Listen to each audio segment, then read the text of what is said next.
Église de Pentecôte de Drummondville, bonjour. Alors, on en est rendu à notre deuxième vlog, deuxième diffusion sur Edward McHenry Bound dans cette semaine de prière, deuxième diffusion dans cette semaine de prière.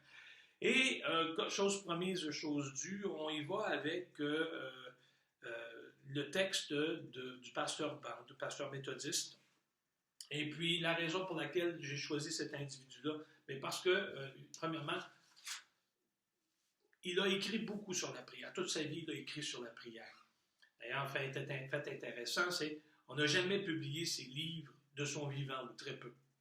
C'est aposthume, c'est-à-dire c'est un coup mort où il y a des gens qui ont dit ce qu'il a écrit est trop bon, il faut le publier. Alors, on a recueilli ces textes, puis on les a publiés. C'est devenu des classiques, les textes de la prière. Sur la prière de Edward McHenry Bound, c'est un classique. C'est un classique pour deux choses. C'est parce qu'il est reconnu comme un homme de prière. Alors, ses écrits sont fondés sur son expérience. Quand on dit écrits fondés sur l'expérience, des fois, on trouve que ces textes sont un peu durs. Ces textes sont durs. Mais ils sont durs pour une raison. C'était l'époque. Le pasteur Bound, en fin de compte, c'était un jeune avocat. Et puis, c'était l'époque de la guerre de sécession. Il était contre l'esclavage, mais il s'est fait emprisonner. Là, je ne connais pas très mon histoire américaine, alors disons qu'il a été emprisonné. Il a fait la prison. Il a été blessé en guerre, en pleine guerre, coup de sabre au sommet du crâne, imaginez. Un coup de sabre sur le crâne. Puis il en est ressorti. Après la guerre, il est retourné dans une ville qu'on avait incendiée. Pour la reconstruire, puis pour être pasteur de ces gens-là. Alors, c'est ça.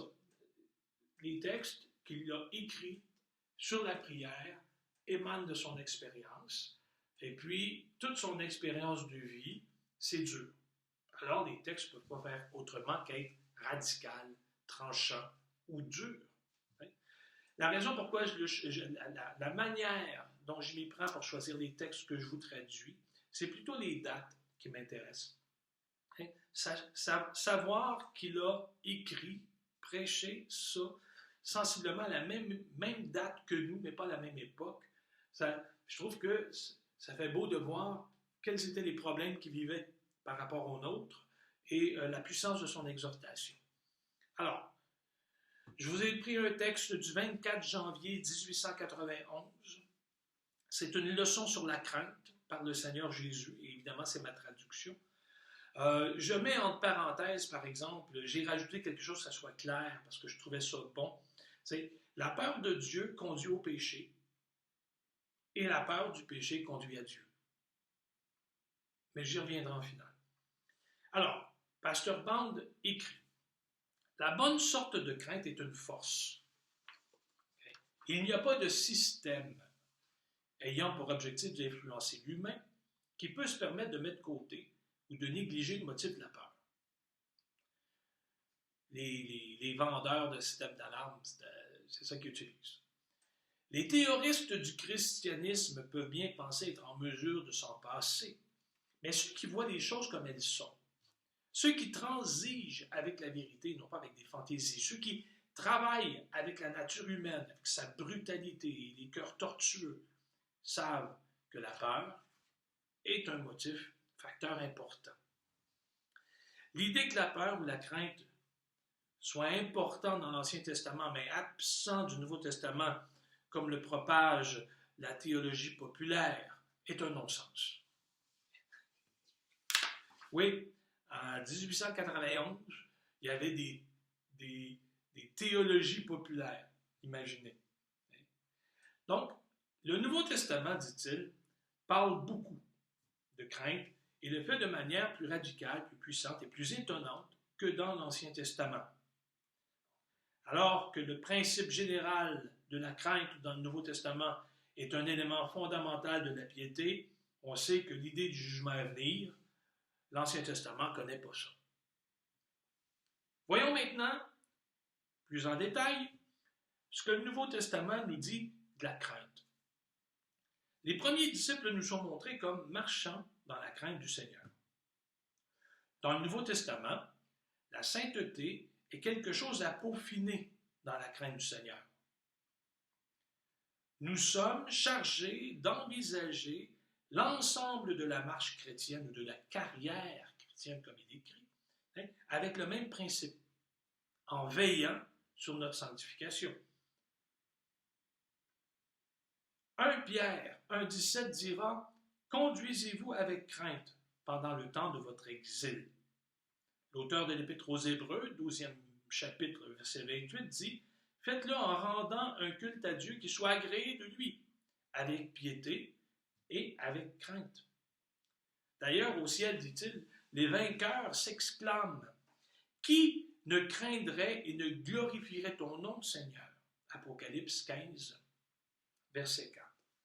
Alors, ces citations-là suffisent à montrer que le Nouveau Testament ne met pas de côté la notion de la peur ou de la crainte dans la piété ou comme élément forgeant la piété. La piété qui n'a pas cet élément de crainte devrait être mise en bouteille et conservée de peur qu'elle ne s'évapore. Néanmoins, tout ce que nous avons besoin de savoir, on nous l'enseigne. Le Christ l'expose dans une des leçons données aux disciples. Dans Luc 12, 4, 5, il est écrit « Je vous le dis à vous, mes amis, ne craignez pas ceux qui tuent le corps et qui, après, ne peuvent plus rien faire. Je vais vous montrer qui vous devez craindre. Craignez celui qui, après avoir tué, a l'autorité pour jeter dans la géhenne. Oui, je vous le dis, c'est lui que vous devez craindre. » La leçon donnée par Jésus va dans les deux sens. Premièrement, elle parle de la crainte de l'homme et deuxièmement, elle promulgue la crainte de Dieu.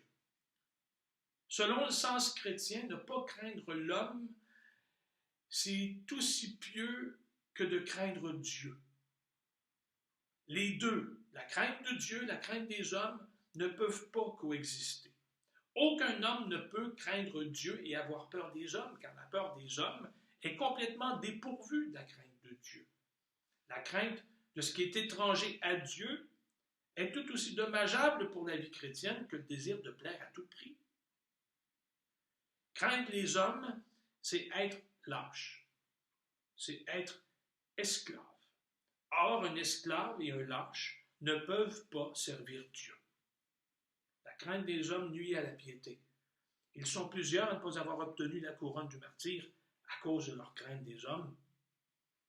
La crainte des hommes étouffe la piété, élimine la croix et la honte qui en découle. Elle assassine le Sauveur et fait mourir la flamme, dis-je, qui anime la piété. Elle lui enlève toute sa vigueur pour lui donner de revêtir les habits du monde qui est le prix de sa prostitution. La peur des hommes doit être extirpée du cœur des disciples du Christ, où la puissance de Dieu les quittera. Je l'avais dit, c'était des textes durs. Mais on comprend ce qu'il veut dire. Puis on n'est pas en désaccord non plus avec ce qu'il présente. Les apôtres, quand ils se sont présentés au prétoire et puis que les gouverneurs ou les autorités romaines à l'époque, ou même juives, leur ont dit « On vous défend de parler en ce nom-là, les autorités juives. » Ils leur avaient dit ça. Ils leur avaient commandé ça.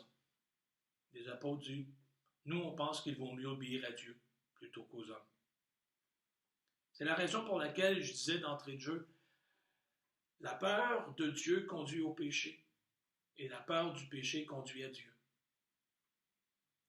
Souvent de fois, on court loin de Dieu parce qu'on a peur de la punition. Alors que toute la bonne nouvelle nous informe qu'il a pris sur lui notre fardeau. C'est plutôt la peur du péché, la destruction que ça amène tout autour, le désert que ça construit autour de nous. C'est ça qu'on devrait fuir pour se réfugier tout entier à Dieu. Puis même si on dit, comment est-ce que Dieu pourrait accepter un coupable comme moi? Ben, il l'a fait. En Jésus-Christ, il a ouvert la porte. Il a dit, moi, j'ai fait ça pour toi. C'est pour ça qu'on n'a pas besoin d'avoir peur de la punition. Comme David, qui disait, Je n'ai pas honte de t'avouer mes fautes. J'ai confiance à ta grande fidélité, à tes compassions. Est-ce qu'il y a des conséquences? Oui. Oui, il y a des conséquences. Mais il y a le pardon, puis il y a la grâce en Jésus. La peur de Dieu conduit au péché. La peur du péché conduit à Dieu. Seigneur vous bénisse. Bonne continuité dans la prière cette semaine. Dieu vous garde.